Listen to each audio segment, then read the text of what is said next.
নমস্কার বন্ধুরা, হেসেল বনলক্ষ্মীতে আপনাদের সকলকে স্বাগত।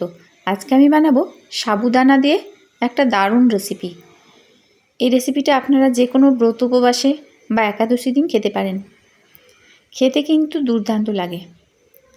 তাই বন্ধুরা প্লিজ ভিডিওটিকে কেউ স্কিপ করবেন না, সম্পূর্ণ রেসিপিটি দেখে এই ধরনের রেসিপি বানিয়ে নিন। আর এইভাবে বানালে এটা একবারে ঝুরঝুরে হবে। তাহলে শুরু করা যাক। সাবুদানার পোলাও বানাবার জন্য এখানে আমি নিয়েছি মাঝারি দানার সাবু। আপনারা মোটা দানাও নিতে পারেন, তো আমি এখানে মাঝারি দানাটা নিয়ে নিয়েছি। এটা আমি এক বাটি নিলাম। এখন একটা পাত্রে এই সাবুদানাটা নিয়ে নিচ্ছি। সাবুদানাটা জল দিয়ে খুব ভালো করে 3-4 বার ধুয়ে নিতে হবে।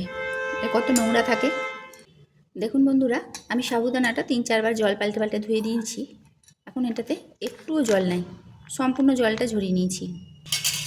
এখন যে বাটিতে সাবুদানা নিয়েছিলাম এক বাটি, সেই বাটিতে হাফ বাটি পরিমাণ জল এর মধ্যে দিয়ে দিচ্ছি।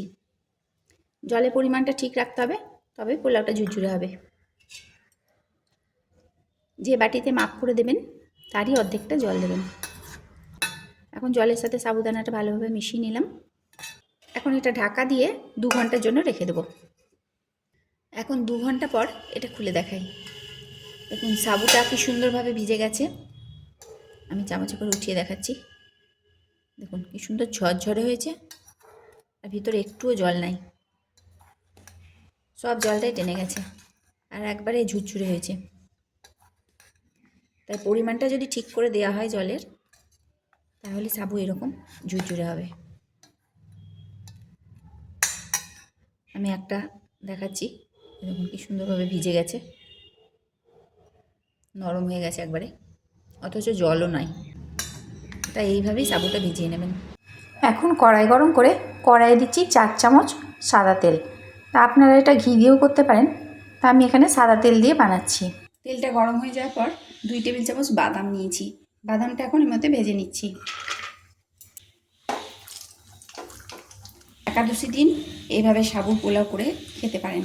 কোনো ব্রত উপবাসে এই পোলাও বানিয়ে খেতে পারেন, পেট অনেকক্ষণ ভরে থাকবে। সাওয়া চালের পোলাওয়ের রেসিপি আমি আগে দিয়েছি, তো আজকে দিচ্ছি সাবুর পোলাও। এটাও কিন্তু খেতে খুবই ভালো লাগে। অল্প আছে বাদামটা ভেজে নিতে হবে। এখানে আপনারা কাজু দিতে পারেন, তো আমি কাজু আজকে দিচ্ছি না, এই চীনা বাদাম দিয়েই করছি। বাদামটা এখন ভাজা হয়ে গেল। এখন বাদামটা তেল থেকে তুলে নিচ্ছি।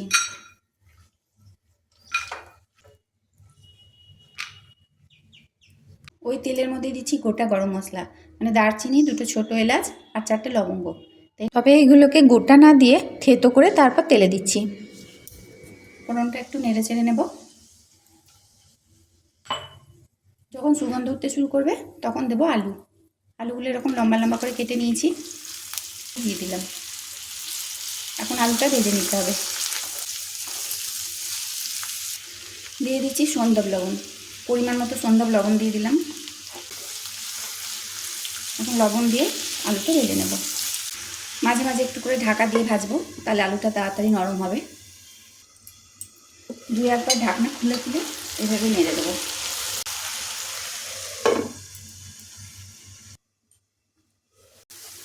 আলুটা ভেজে নিলাম। আলুটা একবার চেক করে নিতে হবে। ভাজা হয়ে গেছে, দেখুন কাটা যাচ্ছে।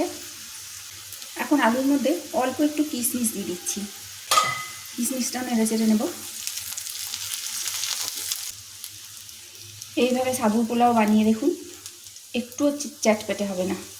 সাবু পোলাও যদি আঠা আঠা হয়ে যায় তাহলে কিন্তু খেতে ভালো লাগে না। আর রেসিপিটা যদি আপনাদের ভালো লাগে তাহলে লাইক, শেয়ার এবং কমেন্ট করবেন।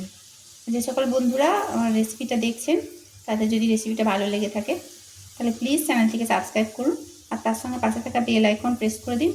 তাতে আমার নতুন নতুন ভিডিও আপনাদের মোবাইলে আগে পৌঁছে যাবে। দেখুন বন্ধুরা, কিশমিশগুলো ভাজা হয়ে গেল। এই যে কিশমিশগুলো ফুলে উঠেছে। এই পর্যায়ে আমি এই সাবুটা দিয়ে দেব।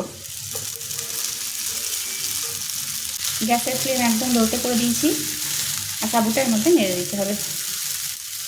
এইভাবে একসাথে মেশাতে হবে, খুব ভালোভাবে মিশিয়ে নিতে হবে। লবণটা আগেই পরিমাণ মতো দিয়ে দিয়েছিলাম, তাই এখন আর লবণ দিচ্ছি না। দিচ্ছি চিনি। আমি এখানে 1 টেবিল চামচ চিনি দিচ্ছি। তো চিনিটা আপনারা আপনাদের পরিমাণ মতো দিয়ে দেবেন। চিনিটাও খুব ভালোভাবে মিশিয়ে নিতে হবে, আর মেশাতে মেশাতে চিনিটাও গলে যাবে। 30 সেকেন্ডের মতো ঢাকা দিয়ে অল্প আঁচে রাখতে হবে। 30 সেকেন্ড পর ঢাকনাটা খুলে আরেকবার নেড়ে দিচ্ছি।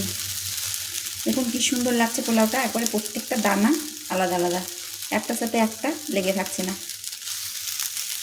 তো আমার মনে হচ্ছে চিনিটা একটু কম হয়েছে, মানে যে পরিমাণ আছে। আমি আরেক টেবিল চামচ চিনি দিয়ে দিচ্ছি। এখন চিনিটা একবার ভালো করে মিশিয়ে নেব, আর ঢাকা দিয়ে 30 সেকেন্ডের মতো আবার রাখবো, তাতে এটা চিনিটা গলেও যাবে আর সাবুটাও নরম হয়ে যাবে। 30 সেকেন্ড পর ঢাকনাটা আবার খুলে নিলাম। দেখুন কি সুন্দর সাবুর পোলাও হচ্ছে, প্রত্যেকটা দানা একবারে ঝুরঝুরে আর একটুও চিটচিটে ভাব নাই। খেতে তো দুর্দান্ত লাগে। আপনারা অবশ্যই এই রেসিপিটা একবার বানিয়ে দেখুন। যে কোনো উপোসের দিনে তো খেতে পারবেন, এমনিতেও খেতে পারবেন। একটুও চ্যাটপ্যাটে বা আঠা আঠা ভাব লাগে না, মানে না খেলে আপনারা বুঝতেই পারবেন না যে কতটা ভালো লাগে। এখন আমি দিচ্ছি অল্প একটু গোলমরিচ গুঁড়ো।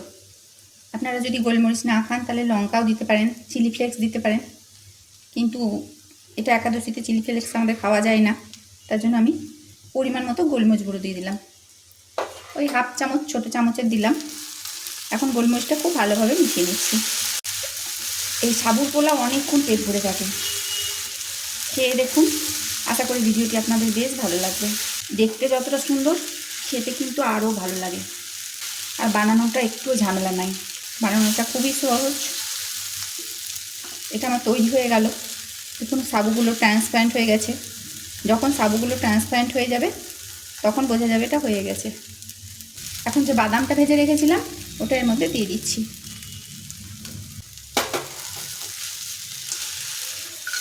সাবু পোলাও আমার তৈরি হয়ে গেল। এখন আমি গ্যাসটা বন্ধ করে দেবো আর গরম গরম পরিবেশন করব। কারণ এটা যদি ঠান্ডা হয়ে যায়, দ্বিতীয়বার যদি গরম করতে হয় তাহলে কিন্তু এটা রাবারের মতো হয়ে যাবে। তাই যখন বানাবেন তখনই এটা খেয়ে নেবেন। ভালো লাগলে অতি অবশ্যই একটা করে লাইক করবেন। সমস্ত রেসিপি দেখার জন্য ধন্যবাদ।